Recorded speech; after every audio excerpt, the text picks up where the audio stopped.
ये इंटरव्यू सिर्फ तालीमी और मालूमाती मकसद के लिए पेश किया गया है। मीडिया स्टार वर्ल्ड किसी भी हिंसा, नफरत या तासुब की हिमायत नहीं करता। यहाँ पेश किए गए ख्यालात मेहमान के अपने हैं। चैनल उनसे ज़रूरी नहीं कि इत्तेफाक रखे। हेलो, नमस्कार, आदाब, सत श्री अकाल और अस्सलाम वालेकुम। मैं हूं मोहम्मद अहमद काज़मी, लेकर आया हूं आपका पसंदीदा कार्यक्रम आपके रूबरू। मुझे मालूम है कि आज बिहार इलेक्शन के रिजल्ट्स में आप लोग बिजी होंगे, लेकिन विदेशों से आने वाली खबरें भी कम अहम नहीं हैं। एप्स्टीन फाइल्स यानी सेक्स स्कैंडल के जरिए सियासी लोगों को फंसाने का जो अमेरिका का एक बहुत बड़ा भंडाफोड़ हुआ था, वो कहानी अब और आगे बढ़ती जा रही है। ऐसा लगता है कि सरकारों में लोग, जो बड़े बड़े लोग हैं, बहुत से मुल्कों के लोग, वो इसमें शामिल हैं, और कोई और है जो इस सेक्स स्कैंडल के जरिए पूरी दुनिया की सियासत को कंट्रोल कर रहा है। यानी कितना गैर इंसानी हरकत है कि कुछ लोगों को फंसा करके, बहला करके, या किसी भी तरह से उसमें फंसाया जाए, उन्हें फिर हुकूमतों में बिठाया जाए, फिर अपनी मर्जी के फैसले कराए जाए। ये है ज़ायनिज्म का असली चेहरा, और उसमें मोसाद का हाथ अब से पहले आ चुका है। एप्स्टीन फाइल्स के नाम से मशहूर है।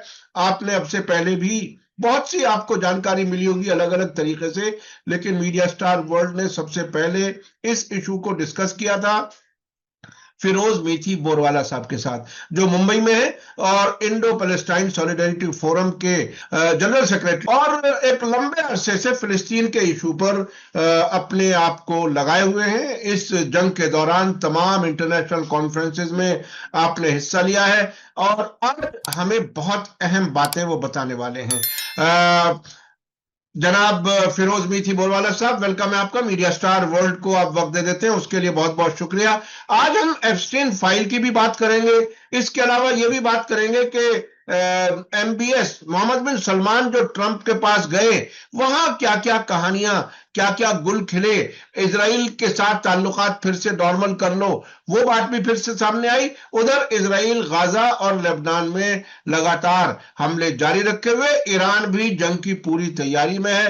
एक उबला हुआ, एक बहुत ही शिद्दत के साथ हालात बहुत खराब होते हुए नजर आ रहे हैं। फिरोज मीठी बोरवाला साहब, वेलकम है आपका। मीडिया स्टार वर्ल्ड को आप वक्त दे देते हैं। आप बताइए कि ये एप्स्टीन फाइल्स की कहानी कहां तक चलेगी। सबसे ताजा रिपोर्ट जो मेरे पास अभी सामने है, वो जो इजराइल, जो अमेरिका के नुमाइंदे हैं, एम्बेसडर हैं तुर्की में, और सीरिया फाइल वो देख रहे हैं टॉम बराक, उनको भी उसमें फंसा हुआ बताया जा रहा है। आपके पास क्या कुछ है? ये वीडियो है। कैन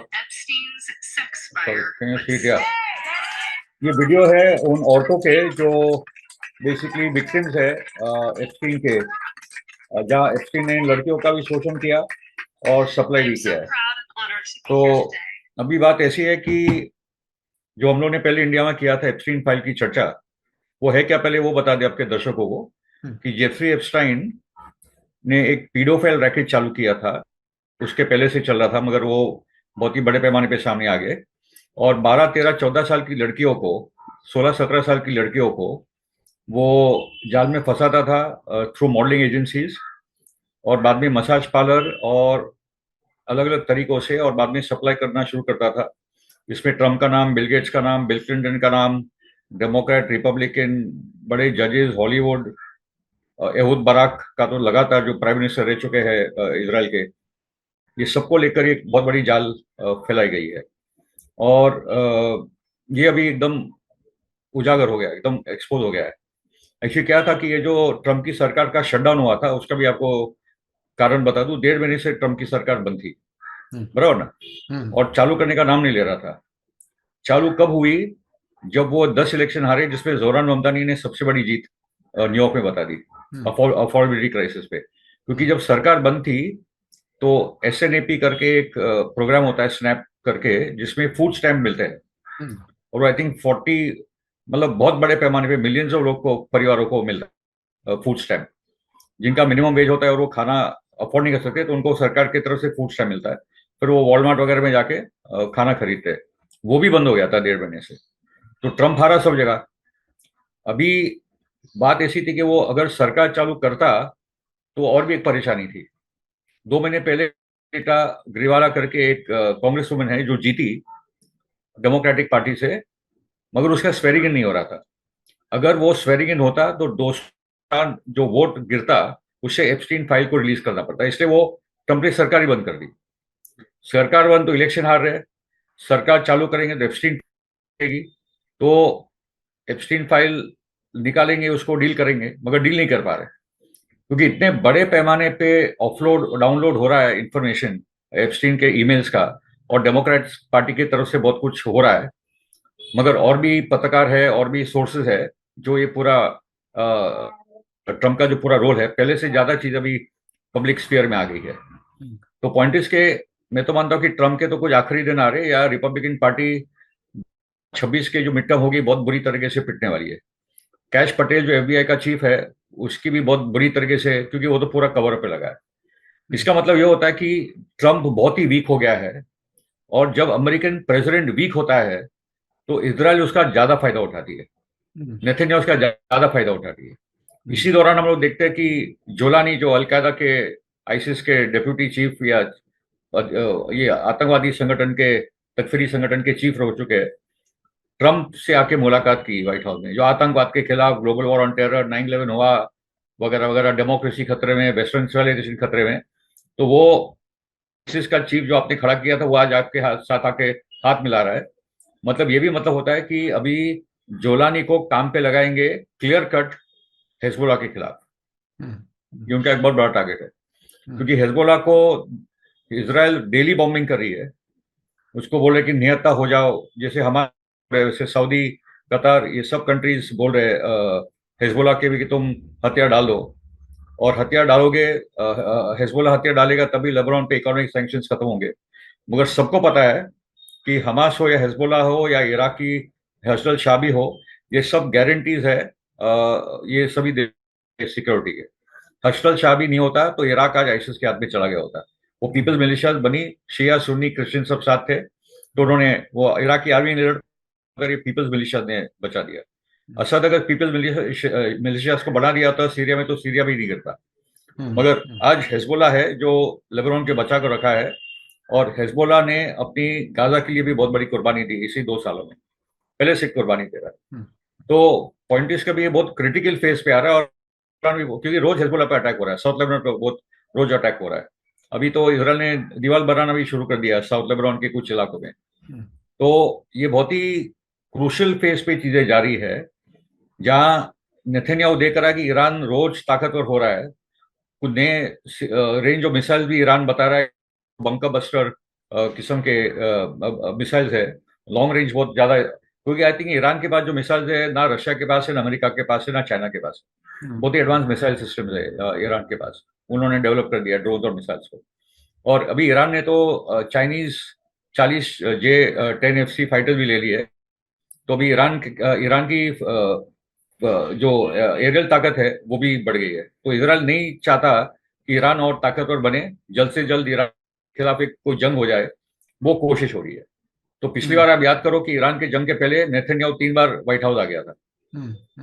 ओके, जब चुनकर आया ट्रम्प तो 3 बार नेतन्याहू महीने 1 मंथ आफ्टर द अदर, तो वो पूरा तैयारी करके गया था। तो अभी ये देखना है कि ये टाइम पे जब ट्रम्प बहुत वीक हो गया है, वो इजरायली लॉबी पे ज्यादा डिपेंड हो गया है, तो अभी ट्रम्प किस किस्म का सहायता करेगा।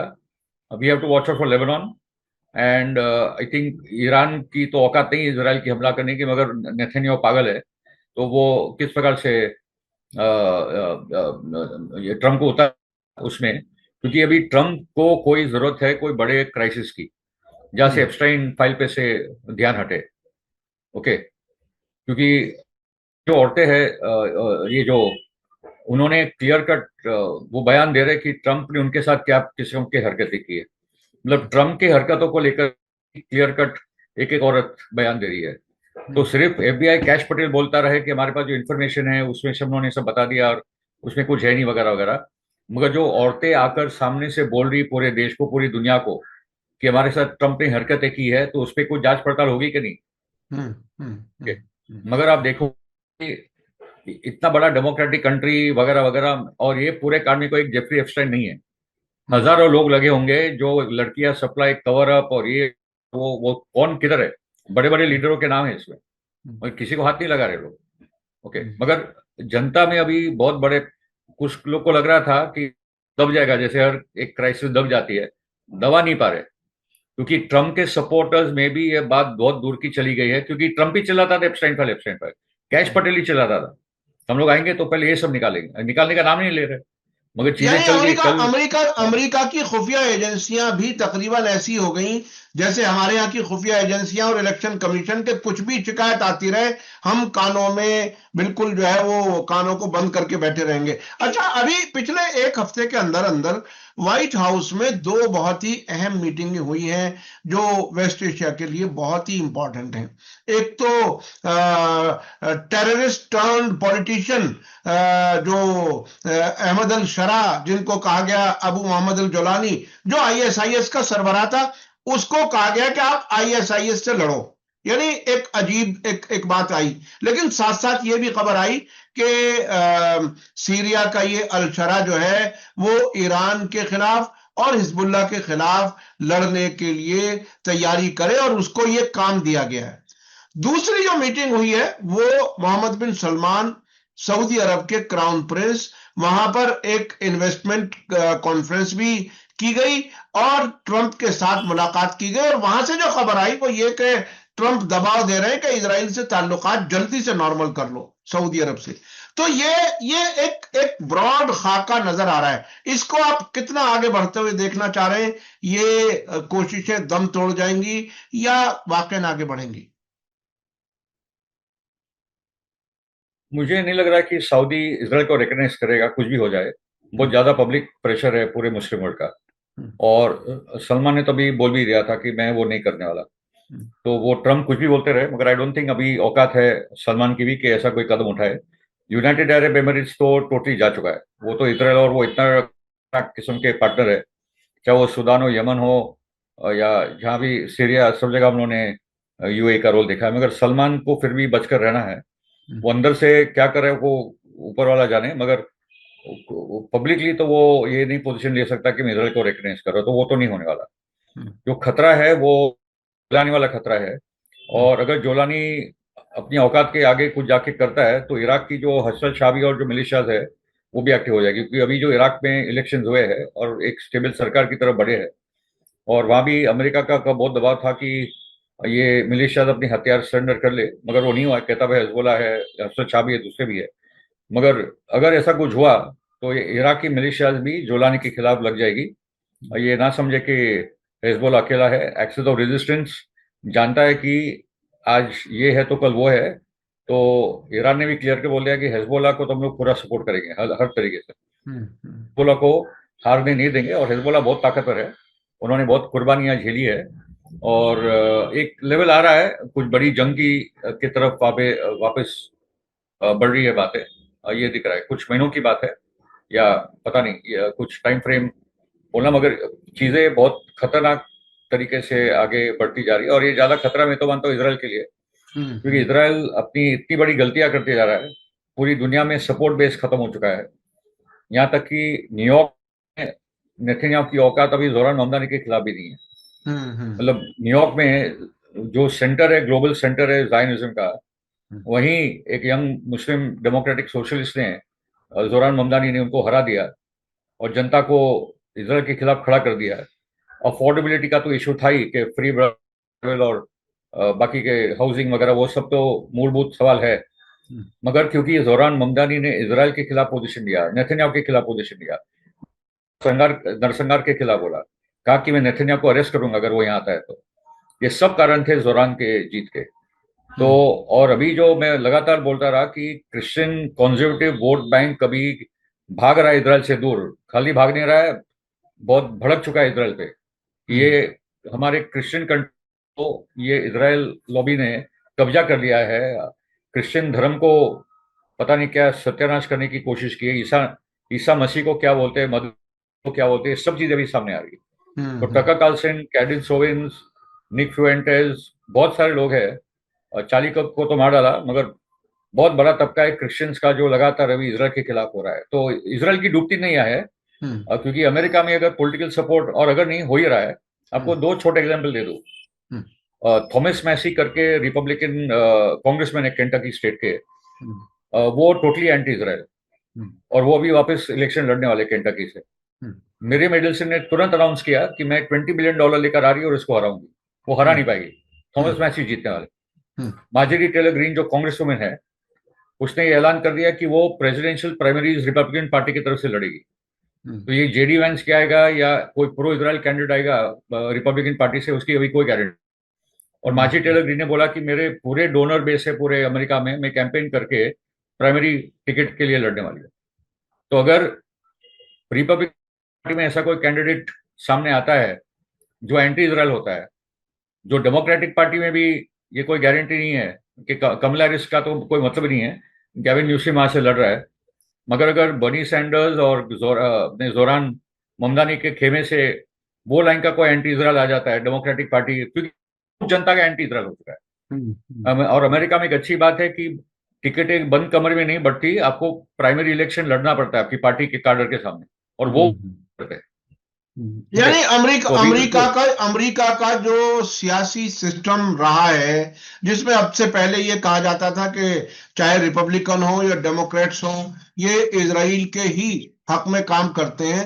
अब अवाम ने ये बता दिया है कि हम पार्टियों के रुख को बदलेंगे, पार्टियों को अपनी सियासत बदलनी पड़ेगी, और इजराइल की सपोर्ट बहुत तेजी से गिर रही है। और उसमें जो नेशनलिस्ट अमेरिकन हैं, मैं उन्हें नेशनलिस्ट कहूंगा, जो ये कहते हैं कि हमारा टैक्स पेयर्स पैसा वो सारा इजराइल जो है वो तबाह कर रहा है, और हम लोगों को जो है वो सब्सिडाइज खाने पर मजबूर कर दिया गया लेने पर। तो अमेरिका का नेशनलिस्ट तबका जो है वो किसी भी मजहब का हो, वो इजराइल के खिलाफ अब साफ नजर आ रहा है। अच्छा, अब अभी मैंने 2 दिन पहले बैरूत में बात की थी, वहां हिजबुल्लाह की तैयारियां काफी तेजी से हैं। 2-3 दिन पहले शेख नईम कासिम ने कहा है कि इजरायली हमले हमेशा जारी नहीं रह सकते। साउथ लेबनान में फौज वहां पर पहुंच चुकी है इजराइल के खिलाफ लड़ने के लिए, और हिजबुल्लाह और प्रेसिडेंट के बीच में मीटिंग की अभी ताजा खबर है जो मैंने अभी देखी है। तो वो भी अब किसी हद तक ऐसा लगता है कि हिजबुल्लाह की लाइन पर चलने के लिए मजबूर हैं। तो लेबनान तो एक तरह से अमेरिका और इजराइल के उस पूरे जाल में नाकामी साफ नजर आ रही है। अब ईरान कह रहा है कि हम बहुत बुरी तरह से, हम यानी अगर हम पर हमला किया गया तो भरपूर जवाब देंगे। ऐसी हालत में क्या इजराइल कोई हमला कर पाएगा? क्या वाकई इजराइल के खात्मे का टाइम नजदीक है, जैसा कि आप बताते रहे? अब क्या लगता है, इस 2 साल की जंग के बाद, इस वक्त जंगबंदी, अब के बाद पागलपन आएगा तो क्या होगा? नहीं, ये पागल ही है। मतलब ये कोई सीज फायर तो है नहीं, हम सीज करेंगे या फायर करोगे, वैसे ही चल रहा है। और मतलब ये जो पूरा, और मैं ये भी बोलता आपको याद है कि जितना इजराइल कट्टर यहूदी धर्म की तरफ जाएगा, वो जितना टिकल होगा, इतना ही इजराइल का सर्वनाश होने वाला है। तो नेतन्याहू बोल ही रहा कि पूरी दुनिया आज हमसे नफरत करती है। अरे नफरत क्यों करती है वो तो पूछो। आप नरसंहार करते हो, मारते हो, बलात्कार करते हो, और वीडियो में दिख रहा है, और वो सोल्जर टीवी पे आके बोलते हैं और वो हीरो बन जाते हैं इजराइल के। तो ये देश क्या है? ओके, दुनिया के सबसे ज्यादा रेपिस्ट और पीडोफाइल आज इजराइल में है। तो एक साइकोटिक कंट्री बन चुका है, और उनको लग रहा है कि अमेरिका के बलबूते पे, उनके हथियारों पे हम लोग ये पूरा राज करेंगे। तो आज अमेरिका के अंदर से भी उनकी ताकत खत्म हो रही है, और वो बहुत क्रूशल था। ये कभी दिख नहीं रहा था कि इतना जल्दी से होगा। कुछ तो बोलते हैं कि जब तक अमेरिका का सपोर्ट होता, वो तो दिख ही नहीं रहा था, पूरा का पूरा उन्होंने जाल बिछा कर रख दिया था। मगर आज 2 कारण से उनकी ताकत खत्म हो रही है। एक तो गाजा का नरसंहार के कारण, जिसके पूरी दुनिया में इंक्लूडिंग अमेरिका में उनके लिए एक नफरत बन चुकी है इजराइल के खिलाफ। गुस्सा है लोगों में के मन में इजराइल के खिलाफ। बहुत बड़ी पे सोशल मीडिया पे बात हो रही है, और मैं सोशल मीडिया का इसलिए बोल रहा हूँ क्योंकि जोरान ममदानी ने New York Post, Washington Times, New York Times, CNN, Fox सबको हरा दिया। सोशल मीडिया के माध्यम से जोरान ममदानी ने अपनी बात पहुंचाई लोगों से, लोग उसके पास आए। 1 लाख कार्यकर्ता जोरान ममदानी के बने, पूरी मीडिया उधर, जोरान ममदानी और उसकी जनता और उसके कार्यकर्ता उधर, और उसे पूरी वहां की जायनिस्ट मीडिया को पूरा हरा दिया। ये हमारे देश में भी हो सकता है, मगर हमारे देश में प्रॉब्लम क्या है कि इलेक्शन सिस्टम ही पूरी हाईजैक हो चुकी है, तो वो एक अलग बात है। ओके, जी जी जी जी, तो एक बिल्कुल तो बिल्कुल। इसराइल का बड़े पैमाने पे जो दुनिया में उसका सपोर्ट ही खत्म हो रहा है। आखिरी जगह थी अमेरिका, वो भी खत्म होते जाएगा। ओके, और अगर इस बीच में इसने अगर अमेरिका ईरान वगैरह पे हमला कर दिया, तो इस बार ईरान को नहीं रुकना चाहिए। पिछली बार 12 दिन के बाद रुक गए थे। हम्म ईरान को सीजफायर के टाइम पे पूरे पैलेस्टाइन की सीजफायर की बात करनी चाहिए थी, हम्म सिर्फ हम्म गाजा नहीं, वेस्ट बैंक, क्योंकि वेस्ट बैंक में इतनी बुरी परिस्थिति है जिसमें हम लोग ज्यादा बोलते नहीं, मगर रोज वहां घरों में घुस रहे, खेतों में घुस रहे, क्या क्या नहीं कर रहे हैं। एक पूरा टेरर फैला दिया पूरे वेस्ट बैंक पे। Okay, hmm. So the point is के आई थिंक ये टाइम के बीच ये जंग आएगी जिसमें हिजबुल्लाह शामिल होगा, जिसमें इराकी मिलिशियाज भी आ जाएगी। जोलानी अगर हमला करता है लेबनान पे, तो सीरिया के अंदर भी उठाव हो जाएगा, और वहां से इराकी मिलिशियाज को भी होगा। तो बहुत कुछ आखिरी फेज की तरफ जा रहा है बहुत तेजी से। इसलिए मैं जो बोल रहा हूँ 2028 वो दिख रहा है कि 2028 तक तो बहुत निर्णायक चीजें हो जाएगी। 2028 तक इसराइल का खात्मा होगा, इसकी उम्मीद आप कई बार जता चुके हैं और कह चुके हैं कि उसके पूरे निशानात सामने आ रहे हैं। और जो ये 2 साल की जंग है, उसके बाद जिस तरह से इसराइल जिस कमजोर होकर के जंगबंदी कबूल करने के लिए मजबूर हुआ है, वो बड़ा बहुत ही बिल्कुल सामने है, दुनिया अच्छी तरह से जानती है। अच्छा, अब यूनाइटेड नेशन में ट्रंप के प्लान को पास कराने की कोशिश की जा रही है। वो बड़ा डूबियस प्लान है। 20 पॉइंट प्रोग्राम जब पहली बार ऐलान हुआ व्हाइट हाउस से, उसके बाद हमास ने कहा कि ठीक है, लेकिन हम इस पर बात करेंगे। 4 दिन बात हुई, उसमें मॉडिफिकेशन हुई, उसके बाद जंगबंदी शुरू हुई। अब यह कहा जा रहा है कि वही 20 पॉइंट प्रोग्राम जो ओरिजिनल था, वही यूनाइटेड नेशन में पास कराने की कोशिश की जा रही है। तो ये इतना बड़ा फ्रॉड जो होने जा रहा है, इसमें अभी खबर ताजा यह है कि रूस और चीन जो है उसमें रुकावट बन रहे हैं। आपको क्या लगता है कि क्या ये सो कॉल्ड इंटरनेशनल बिरादरी, इंटरनेशनल कम्युनिटी फिर बेवकूफ बनेगी यूनाइटेड नेशन में ट्रंप के उस प्लान के साथ? इसलिए आई थिंक आपने इंपॉर्टेंट बात बोल दी कि इस बार रूस और चीन क्या रोल निभाएंगे, वो बहुत इंपॉर्टेंट है। हाँ। कि क्योंकि 20 पॉइंट प्रोग्राम है वो खाली नरसंहार बंदी की बात थी, वॉर तो बंद नहीं हुई, वॉर तो चल ही रहा है। तो वो टाइम के लिए, क्योंकि मैं देख रहा हूँ कि कुछ नॉर्मल सी अभी गाजा में लोग जी पा रहे, वो जी पा रहे, तो वो ही बात एक वेलकम की बात है। वरना इसमें कोई पैलेस्टाइन स्टेट, यूएन रेजोल्यूशन, वो तो कोई बात ही थी नहीं।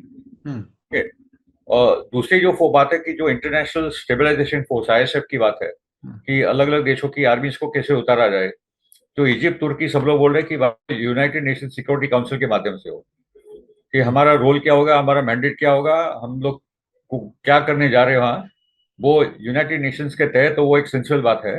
ये कोई आपस में ट्रंप और 2-4 देश मिलकर नहीं तय करे, तो एक यूनाइटेड नेशंस के मैंडेट के साथ जाएंगे। तो वो आई थिंक इंपॉर्टेंट फेज है, उसकी बातचीत अभी हो रही है। और रूस और चीन का कोई डायरेक्ट रोल तो है नहीं, मगर अगर वो कोई रोल प्ले कर रहे हैं तो ये इंपॉर्टेंट बात है। क्योंकि आई थिंक जो दूसरे फोर्सेज होंगे, खास करके इजिप्ट और दूसरे जो फोर्सेज होंगे, वो बात करेंगे चीन और रशिया को कि आप एक रोल प्ले करो। एक्चुअली चीन और रशिया को तो रोल प्ले करना ही चाहिए, हम्म। क्योंकि चीन की तरफ से बहुत क्लियर स्टेट आ रहे हैं पैलेस्टाइन के पक्ष में। और चीन आज दुनिया का सबसे ताकतवर मुल्क है, अमेरिका सबसे ताकतवर मुल्क नहीं है, आज चीन सबसे ताकतवर मुल्क है। और चीन अपना एक हिस्टोरिक रोल पैलेस्टाइन में निभाना चाहिए। ताकत, बहुत सबसे ताकतवर मुल्क है। अच्छा, अभी एक ताजा खबर ये आई 2 दिन पहले कि गाजा का वो इलाका जो अभी भी इसराइल के कब्जे में है, 53%, या ये कि गाजा बॉर्डर पर अमेरिका एक अपना फौजी अड्डा बनाने जा रहा है। ये नया फौजी अड्डा होगा। उससे पहले साउथ इसराइल में एक निगरानी के लिए सेंटर बनाया है जिसमें 10 मुल्क शामिल है, मेनली उसमें अमेरिका है। और इसराइल को उससे शिकायत होने लगी है कि सब वहां सारे फैसले अमेरिकी कर रहे हैं, इसराइल को तो सिर्फ सुनना पड़ रहा है। तो ये जो नया फौजी प्रेजेंस अमेरिका का एक तरह से जो विजिबल है, अब से पहले हो सकता है ऐलान किए बगैर वहां पर रहते हो, लेकिन इसमें क्या वाकई वो जो अमेरिका के अंदर पब्लिक लेवल पर तब्दीली आई है, उसका असर यहां कहीं होगा क्या इसराइल को कंटेन करने के लिए? क्या होगा, होगा। अमेरिकन मिलिट्री में भी होगा, सीआईए में होगा, एफबीआई में होगा। मुझे नहीं पता कैश पटेल कब तक टिकने वाले हैं, या सीआईए का चीफ, क्योंकि सीआईए का चीफ भी इजरायली अपॉइंटी है। हम्म, और आई थिंक अमेरिकन मिलिट्री में गुस्सा तो बढ़ रहा है। हम्म, टकर कार्लसन लगातार 9/11 की रियलिटी पे एक कैंपेन चला रहे हैं। हम्म, तो समझ रहे कि जॉन एफ कैनेडी की असैसिनेशन, एक प्रेसिडेंट, सबसे जो प्रिय प्रेसिडेंट था उसको मार डाला। यूएसएस लिबर्टी में अमेरिकन नेवी को मार डाला। 9/11 इधर अमेरिका को मार डाला। ये कौन सा दोस्त है भाई हमारा? हम्म, ओके, तो ये सब फैलते जा रहा है। और आज आप देखो कैडेंस ओवेंस, जो चार्ली कक की फ्रेंड थी, अफ्रीकन अमेरिकन है, वो दुनिया की नंबर 1 पॉडकास्टर बन चुकी है। पूरी हम्म, इजराइल लॉबी लगी उसके खिलाफ। मगर आज हम्म, कैडेंस ओवेंस की जो व्यूअरशिप है, वो पूरी सीएनएन, बीबीसी, फॉक्स को वो कंबाइन करो तो भी उससे आगे, क्योंकि हम्म, लोगों को सच सुनने को मिल रहा है वहां से। हम्म, बीबीसी, सीएनएन, फॉक्स पे नहीं मिलने वाला, या हम्म, न्यूयॉर्क पोस्ट पे कुछ मिलने वाला है। हम्म, न्यूयॉर्क पोस्ट ने जैसे जोरान ममदानी के खिलाफ कैंपेन चलाई, हम्म, डराने की कि ये इस्लामिस्ट है और लिबर्टी स्टैचू बुरखा पहना देगा, और क्या क्या बेहुदा बातें की कि ये एक मुस्लिम बनेगा तो 9/11 होगा, WTC आतंकवादी हमला, क्या हम्म, क्या डराने, क्या किस हद तक हुए। तो ये मीडिया, ये जो गोदी मीडिया हो या ये नेतन्याहू की मीडिया हो, हम्म, ये सब ने अपना वजूद गवा दिया। इसलिए लोग सोशल मीडिया पे है। हम्म, सोशल मीडिया आज नंबर 1 चल रही है अमेरिका में भी, जैसे हमारे देश की बात है। हम्म, ओके, और जिससे लोग अपनी इंफॉर्मेशन ले रहे हैं, समझने की कोशिश कर रहे हैं, वो रियलिटी। खाली हम्म, इंडिया और अमेरिका में एक ही फर्क है कि वहाँ एक इलेक्शन सिस्टम है जहाँ से आपको इलेक्शन रिजल्ट मिलेंगे। हम्म, भारत में इलेक्शन सिस्टम हाईजैक हो चुकी है, हम्म, इसलिए जनता का गुस्सा कहीं है और रिजल्ट कुछ और आ रहा है, और हम्म, ये हालत है। बिल्कुल बिल्कुल। ये इलेक्शन सिस्टम जब तक ठीक ना हो, सब उससे सेटिस्फाइड ना हो, तब तक वो पब्लिक का नुमाइंदा सिस्टम नहीं हो सकता। डेमोक्रेसी सिर्फ नाम की रह जाती है। जब पब्लिक के मूड के हिसाब से, पब्लिक की वोटिंग के हिसाब से नतीजा ना आए, तो ये महज एक दिखावा रह जाता है। अच्छा, अब कंक्लूड करते हुए, इजराइल फिलिस्तीन के जो हालात हैं वो, उसके अलावा लार्जर मिडिल ईस्ट और अमेरिका और ईरान की टक्कर, इस बीच में क्या कुछ किस तरफ जाएगा? क्योंकि ये बहुत ही अहम है। ये बार बार सवाल जहनों में आता है कि आखिर क्या ये जो लाखों की तादाद में फिलिस्तीनी मारे गए, जख्मी हुए, प्रॉपर्टीज तबाह हुई, क्या उनकी कुर्बानी के बाद कोई पॉजिटिव तब्दीली नजर आएगी, या ये कुर्बानी जाया चली जाएगी? क्या लगता है आपको? कुर्बानी जाया तो नहीं जाएगी, ना गई है। हम्म, आज जो फिलिस्तीनी के लिए दुनिया में सपोर्ट है, इतना कभी नहीं था। हम्म, ना कोई देश के लिए था, ना वियतनाम के लिए था, ना साउथ अफ्रीका के लिए था। आप देखोगे कि वेनेजुएला पे भी हमले की पूरी तैयारी चल रही है, मगर उस किस्म का अभी तक मैंने देखा नहीं कि वेनेजुएला के लिए लोग सड़कों पे आए या सूडान के लिए आए। हम्म, तो पैलेस्टीन का जो मुद्दा, उसको लेकर बहुत काम 40-50 साल से, उससे ज्यादा से हो रहा है, जिसके कारण आज दुनिया में पैलेस्टाइन का झंडा हर रॉक शो, हर फुटबॉल स्टेडियम, हर देश के प्रोटेस्ट में दिख रहा है। हम्म, तो और खास करके गाजा नरसंहार के बाद हम्म, इसराइल दुनिया का बॉटम में चला गया एकदम। हम्म, वो पहले से था, मगर वो नेगेटिव में चला गया। इससे ज्यादा हेटेड कंट्री दुनिया में, जिससे हम्म, लोग एकदम नफरत करते हो, अब दुनिया में ऐसा कोई देश नहीं। नंबर 1। हम्म, हम्म, नंबर 2 इंपॉर्टेंट है कि यार ट्रम्प वापस बहुत वीक हो गया है। हम्म, 8 महीने के अंदर ट्रम्प को कोई 1 साल 2 साल नहीं हुए। हम्म, ट्रम्प की सरकार 20 जनवरी को आई है, हम्म, और उसको 8 महीने के अंदर आप देखेंगे कि ट्रम्प नेगेटिव में जा चुका है। इकोनॉमी का मुद्दा देखो, नेशनल सिक्योरिटी का मुद्दा देखो, और उसके खास करके जो अलग अलग कांड है वो भी हम्म, आ चुके हैं। हम्म, ठीक है, तो जिन, और कमला हैरिस भी हारी, बाइडेन भी हम्म, हारा, जिन्होंने नरसंहार को सपोर्ट किया, हम्म, वो सब सरकारें आज अमेरिका की इस संकट में आ चुकी है। हम्म, और जोरान ममदानी की जीत बताती है कि अभी जो इजराइल के खिलाफ आवाज उठाएगा वो इलेक्शन जीतेगा। Hmm, hmm, Thomas Massie, Marjorie Taylor Greene, hmm, Republican Democrat, ऐसी परिस्थिति आई कि जो इजराइल के खिलाफ आवाज करेगा, जो नरसंहार के खिलाफ बोलेगा, जनता उसको वोट देगी। ये बहुत बड़ा हम्म, टर्निंग पॉइंट अमेरिकन पॉलिटिक्स में। हम्म, तो जब अमेरिका इजराइल से दूर जाती है, क्योंकि आप जीतोगे नहीं, आप सत्ता में नहीं रह पाओगे, रिजल्ट के साथ कौन है? हम्म, हम्म, ओके, हम्म, ब्रिटेन में भी बुरी परिस्थिति है। फ्रांस और ये लोग अकेले तो आएंगे नहीं। स्पेन ने तो बड़ी भूमिका ले ली है आर्म्स एम्बार्गो की। पूरे यूरोप में वो बात हो रही है, यूरोपियन पार्लियामेंट में हो रही है।